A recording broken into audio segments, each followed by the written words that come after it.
Glass के block में रोशनी सफर करती है जिसका रिफ्रैक्टिव इंडेक्स n दे दिया 1.6, यानी एक ग्लास है उसका रिफ्रैक्टिव इंडेक्स है 1.6 और उसमें रोशनी जो है वो सफर करती है। ये रोशनी ग्लास और हवा की बाउंड्री से टकराती है, यानी कुछ इस तरह से बना लें, आपके पास ये ग्लास है, ये हमारे पास क्या है भाई, एक इसका नॉर्मल, ये रोशनी आ रही है ग्लास में और यहाँ पर इस मीडियम का जो रिफ्रैक्टिव इंडेक्स है वो 1.6 है, और जब रोशनी यहाँ पर टकराती है, हवा की बाउंड्री से टकराती है, तो टोटल इंटरनल रिफ्लेक्शन के लिए क्रिटिकल एंगल में है, यानी रोशनी यहाँ पर टकरा के ऐसे बिल्कुल सीधी हो जाती है ऐसे। यहाँ पर एंगल कितना बना दिया उसने 90, और हवा है, हवा का रिफ्रैक्टिव इंडेक्स क्या होता है आपको पता है 1, और यहाँ पर एंगल जो है इसको हम थीटा 1 का नाम दे देते हैं और इसको हम नाम दे देते हैं थीटा 2 का। ये हमारे पास मीडियम जो है पहला है, इसको 1 कहेंगे और उसमें जा रही है इसलिए इसको हम n2 कहेंगे।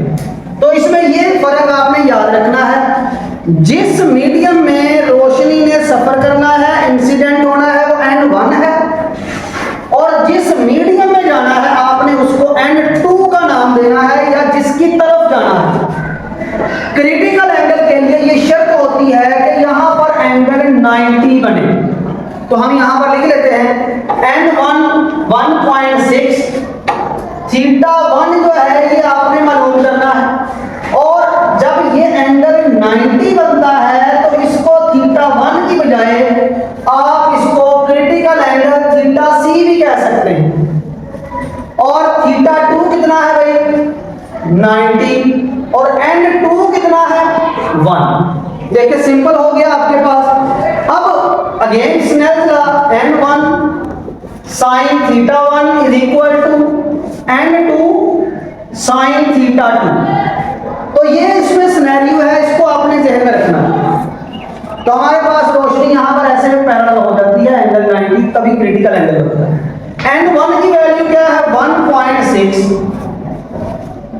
और ये sin थीटा 1 क्रिटिकल का नाम दे दें, यहाँ पर c लिख दें 1 की जगह। n2 क्या है 1 sin थीटा 2, थीटा 2 कितना है 90, तो यहां पर 90 पुट करो। अब कैलकुलेटर से अगर आप sin 90 मालूम करें तो आपको आंसर 1 मिलेगा, 1 मल्टीप्लाई बाय 1 ही आ जाएगा। अब sin थीटा c यानी 2 भी लिख सकते हैं आप, इसको इधर डिवाइड कर लें 1.6, तो ये sin थीटा c, इसको डिवाइड करें 1 डिवाइडेड बाय 1.6, तो ये आ गया 0.625, 0.625। हमने मालूम करना है थीटा 2 यानी थीटा c क्रिटिकल एंगल, तो थीटा c आपके पास क्या आ जाएगा भाई साइन इनवर्स, और ये वैल्यू 0.625। अब इस वैल्यू का आपने इनवर्स ले लेना है, शिफ्ट और साइन प्रेस कर देंगे यहीं पर, शिफ्ट साइन, तो ये आपको आंसर मिल गया 38.68 डिग्री।